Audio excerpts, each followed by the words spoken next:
Hi everyone, this is Shaily. Welcome to my channel. कैसे हो दोस्तों? आई होप आप अच्छे से होंगे और अच्छे से अपनी जर्नी कर रहे होंगे। ठीक है, चलिए आज का टॉपिक है कि phases of twin flame journey. Twin flame journey के फेज कौन कौन से होते हैं। ठीक है, इसके बारे में डिटेल से आज बात करते हैं कि कैसे ये जर्नी स्टार्ट होती है और कैसे कैसे आगे बढ़ती है। ठीक है, चलो लेट्स स्टार्ट। तो फर्स्ट जब होता है, पहला फेज़ जो होता है इसका ट्विन फ्लेम जर्नी का, वो होता है बबल फेज़। ठीक है, आप लोग को पता ही होगा, जो न्यू होंगे बस उन्हीं को नहीं पता होगा। तो बबल फेज़ क्या होता है दोस्तों? बबल फेज़ वो होता है कि जब आप किसी पर्सन से मिलते हो, किसी क्यों मतलब अपने डिवाइन मैस्कुलिन से मिलते हो, जो उस टाइम सिर्फ मैस्कुलिन होता है, डिवाइन नहीं होता है। जब आप उससे मिलते हो, आप इंटेंस अट्रैक्शन फील करते हो। ठीक है, आप बहुत इंटेंस लव शेयर करते हो एक दूसरे से, अच्छा बॉन्ड शेयर करने लगते हो। ठीक है, आपको ऐसा लगने लगता है कि आप अपने डीएम के जो हैं वो प्रायोरिटी के टॉप मोस्ट लिस्ट में हैं, सबसे ज़्यादा प्रायोरिटी आप ही हैं और आपकी प्रायोरिटी वो है। ठीक है, कुछ इस तरीके से ये बबल फेज़ में चलता रहता है दोस्तों। ठीक है, तो जब ऐसा चलने लगता है तो क्या होता है, दोनों एक दूसरे की आदत बन जाते हैं, ज़रूरत बन जाते हैं, फितरत बन जाते हैं। ठीक है, इस तरीके मतलब एक दूसरे के बिना रहना, बिना मिले रहना, बिना बात के रहना बिल्कुल इम्पॉसिबल सा लगने लगता है दोस्तों। ठीक है, इस बबल फेज़ में बार बार मिलना होता है, घूमना फिरना होता है, एक्सेसिव चैटिंग होती है, टॉकिंग होती है। When you start feeling that you are happiest person on this earth, आपको ऐसा लगता है कि सबसे अच्छा पार्टनर दुनिया का आपको ही मिला है और सब कुछ आपको मिल गया। ठीक, और सबसे ज़्यादा खुश हो आप दुनिया का। अगर कोई सबसे ज़्यादा खुश इंसान है तो वो आप हो। ऐसा आपको बबल फेज में अपने पार्टनर के साथ फील होता है, अपने डीएम के साथ। ठीक है, आपको लगता है कि डीएम मिल गया मतलब सब मिल गया, अब किसी और की ज़रूरत नहीं है। दोस्तों, ये जो फीलिंग आती है ना कि डीएम मिल गया तो सब मिल गया, मतलब आपकी पूरी लाइफ जो है डीएम पर ही फोकस हो जाती है।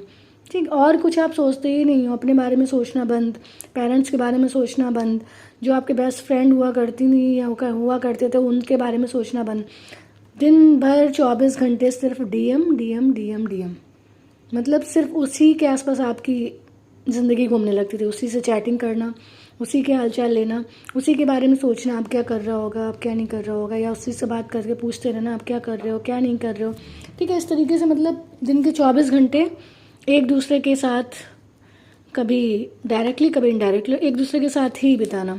ठीक है दोस्तों, ये होता है बबल फेज़, जब एक दूसरे की आपको आदत पड़ जाती है दोस्तों। फिर आता है नेक्स्ट सेपरेशन फेज़। ठीक है, जिसको पेनफुल, सेपरेशन को पेनफुल ही कहा जाता है इस जर्नी में दोस्तों। तो जब आप इस हद तक कनेक्ट हो जाते हो, जब आप इस हद तक कनेक्ट हो जाते हो अपने डीएम से कि आप उसे खोने से डरने लगते हो।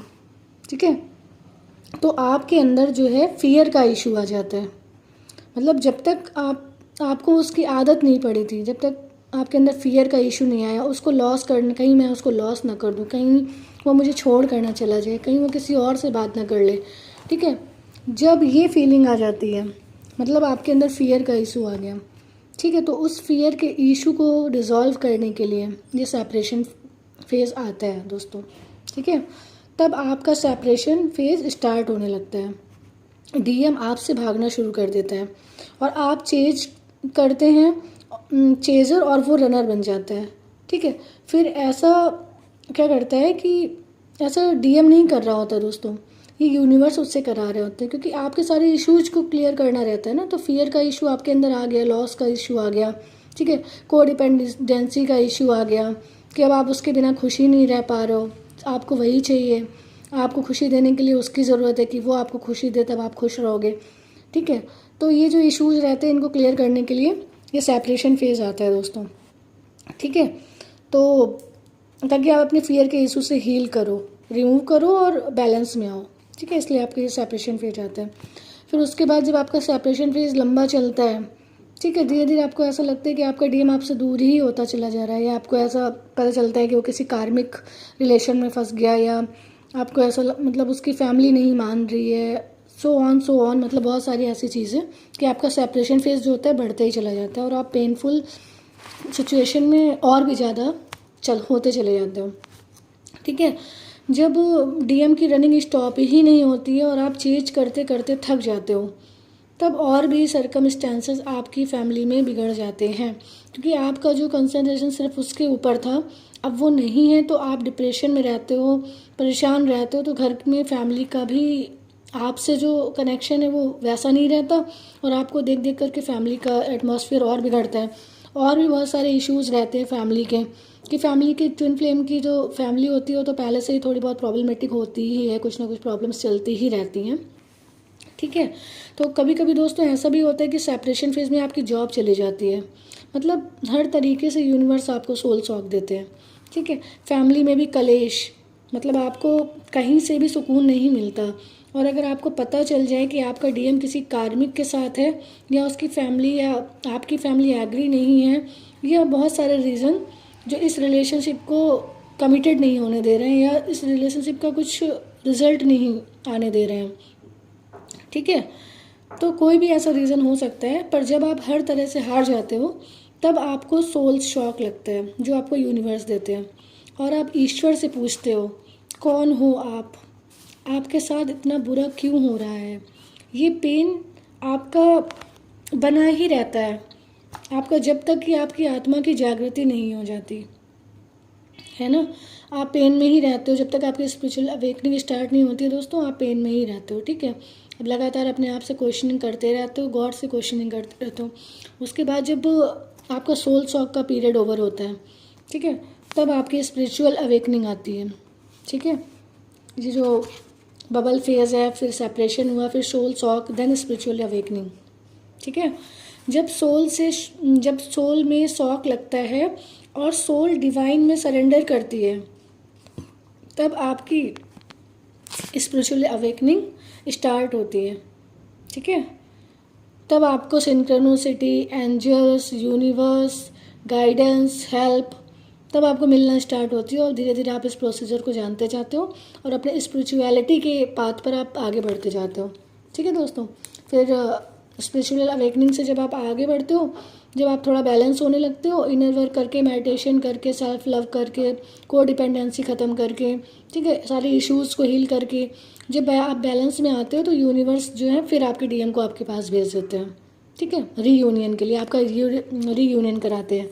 ठीक है, आपका डीएम आता है और आपको आता है, फिर आपसे बहुत इंटेंस सा बिहेवियर करते हैं आप, फिर उसके बाद चला जाता है, फिर आप फिर उससे वैसे ही उतने ही अनस्टेबल हो जाते हो जैसे पहले वो आपको छोड़ के गया होता है, फिर से आप उसे चेंज करने लगते हो। ठीक है, क्योंकि आप पूरी तरह से बैलेंस में नहीं आए होते हो, इसलिए फिर से आपका सेपरेशन फेज आ जाता है दोस्तों। इस तरीके से आपका रीयूनियन सेपरेशन तब तक चलता रहता है जब तक आप फाइनली बैलेंस के स्टेज में नहीं आ जाते हो।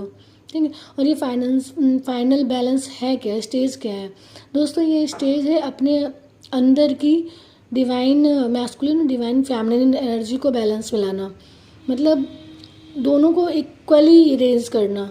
जितनी फेमिनिन एनर्जी रेज है उतनी ही मैस्कुलिन एनर्जी। ठीक है, तब जाके आप हाई वाइब्रेशन में आते हो। ठीक है, फिर से आप अपने आप को फिर से कलेक्ट करते हो, अपने आप को फिर से बैलेंस होते हो। ठीक है दोस्तों, फिर इस तरीके से बार बार आपका डीएम आता है और आपके सारे इशूज़ को क्लियर करता जाता है। फाइनली जब आपके सारे इशूज़ हील हो जाते हैं, क्लियर हो जाते हैं, सारे वुंड्स क्लियर हो जाते हैं, रिमूव हो जाते हैं, देन आपके इनर वर्क पे डिपेंड करता है कि आपका यूनियन कब और कितने टाइम में होता है दोस्तों। ये फाइनल यूनियन का टाइम आपके सिर्फ आपके ऊपर ही डिपेंड करता है कि आप कैसे अपनी जर्नी को फॉलो कर रहे होते हो। ठीक है, जैसे जैसे आप अपनी इस जर्नी को अच्छे से फॉलो करते जाते हो, आपका फाइनल यूनियन का भी टाइम आ जाता है, क्योंकि आप जानते हो इसमें जर्नी में डिवाइन टाइमिंग के अकॉर्डिंग ही होता है ना दोस्तों। तो डिवाइन टाइमिंग से फिर आपका फाइनल यूनियन होता है जब आप फाइनल बैलेंस में आ जाते हो दोस्तों, है ना। तो दोस्तों आज ये आपको डिस्कस किया कि एक्चुअली में ट्विन फ्लेम जर्नी में होता क्या क्या है, कैसे कौन कौन से फेज़ रहते हैं। ठीक है, तो इस तरीके से यूनिवर्स आपको बार बार चेक करते रहते हैं दोस्तों। ठीक है, तो आपको सिर्फ इसलिए नहीं कि आपका रीयूनियन हो जाए, आपको रीयूनियन को ध्यान में रखकर अपने आप को बैलेंस नहीं करना है। आपको अपने आप को बैलेंस करना है इस हिसाब से कि आप हमेशा ही बैलेंस रहो, आप खुद में हमेशा पूरे रहो, ठीक है। आपके अंदर एक होलनेस आ जाए, आप डिवाइन से एक हो जाओ, ठीक है। और खुश रहने के लिए आपको किसी और की ज़रूरत ना पड़े दोस्तों, है ना। खुद में ही आप खुश रहो, खुशियाँ बांटो। आपकी लाइफ ऐसी हो कि आपको देख के लोगों को लगे कि मैं भी इसके जैसा हो जाऊँ, मैं भी इतना हाई वाइब्रेशनल पर्सन हो जाऊँ, ठीक है। जब आप वो स्टेज अचीव कर लेते हो दोस्तों, तब आप फाइनल यूनियन के पास आ जाते हो, ठीक है। क्योंकि वो जो स्टेज होती है ना जॉय और हैप्पीनेस की, वही फाइनल स्टेज है दोस्तों। वहाँ तक पहुँचना रहता है इस जर्नी में। वहाँ से पहुँचने के बाद फिर आप बढ़ते जाते हो। तो दोस्तों ये आज डिस्कस किया इस जर्नी को कि इस जर्नी के फेज़ क्या क्या है। आई होप मैंने जस्टिस किया है और मैं आपको समझाने में सक्सेस रही हूँ, ठीक है दोस्तों। तो आप अपना ध्यान रखिए अच्छे से, अपना इनर वर्क वगैरह करते रहिए, ठीक है। Take care, bye bye, love you all, God bless you all, take care, bye bye.